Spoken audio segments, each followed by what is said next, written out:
In this video, we will learn about the simple moving average, or SMA. A simple moving average shows the average value of the past k points of data. Let's explore the theory behind this idea. Let's start by writing the actual mathematical equation of the SMA.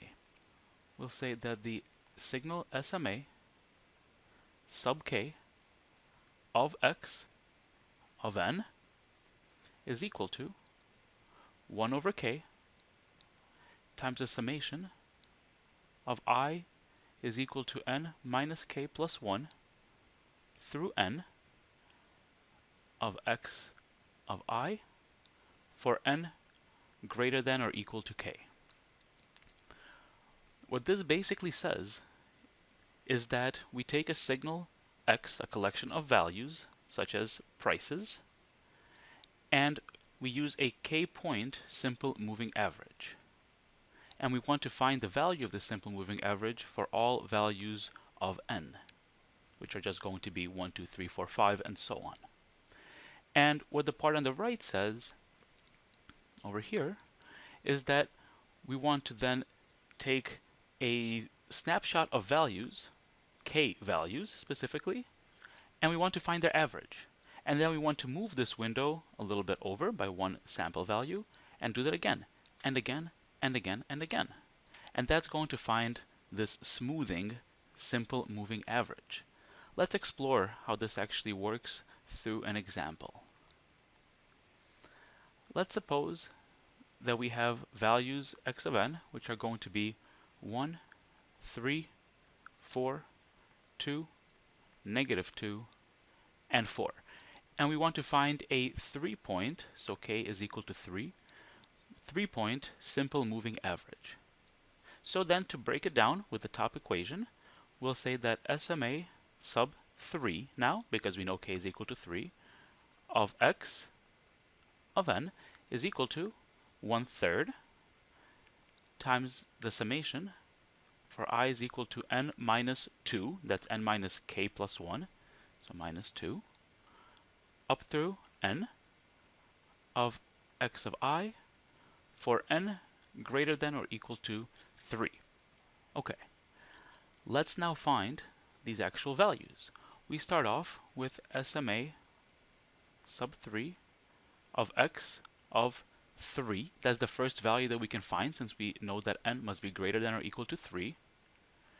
And that's going to be equal to 1/3 times the summation from I is equal to, since n is equal to 3, this value will be 1, and then up through 3 of x of I, which is equal to 1/3 times x of 1, which is the first value, so 1, plus x of 2, 3, plus x of 3, which is 4, and the result of that is going to be 8/3. So that's the first value in our SMA, or rather the value at n is equal to 3.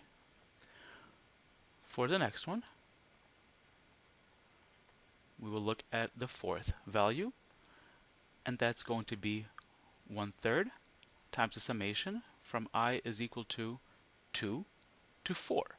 So notice we move over by one value basically, and we say that the summation will then be 1/3, and so we drop the first one and we move on, we move our window over by 1, and now it's going to be 3 plus 4 plus 2, where 2 is this fourth value in x. And so the result of that is going to be 3. So that's our next SMA value.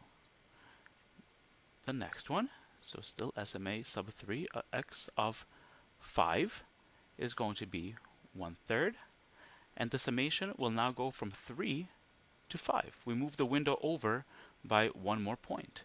So now it's 1/3 times 4 plus 2 minus 2, which is equal to 4/3.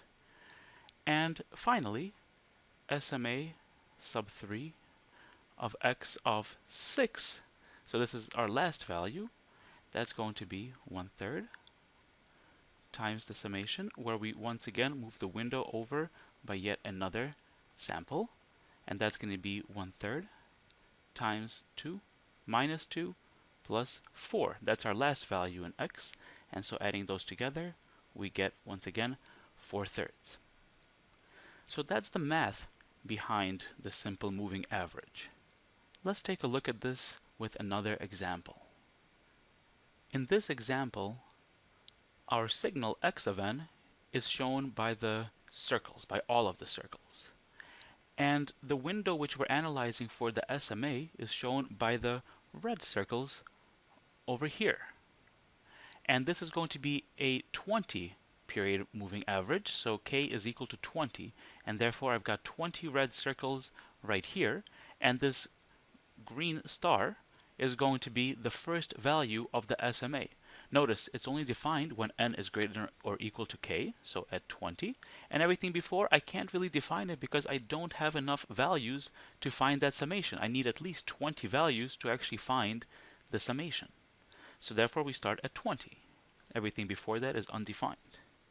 Then I move the window over by 1, and notice I've dropped that first point over here, and now my window is these last 20 points up to value 21. And I find the average of all of those, and that's this next green asterisk. And I keep going, and notice that every single time that moving window is moving along, that's why it's called a moving average, and I find the average of the values in that window all the way to the end. Now instead, suppose that I use a shorter window for my moving average. This time, k is equal to 5. And I'm going to then plot the results of this with these black pluses over here.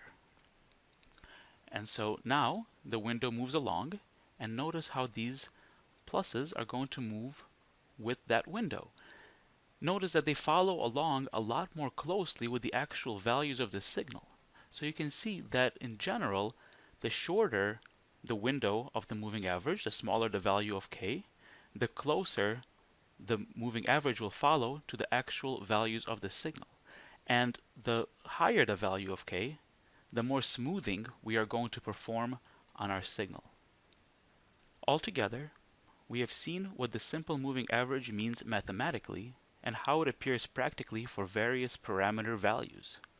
The SMA is an underlying principle in many technical indicators, so it is important to understand it in order to understand the theory behind other more complicated indicators.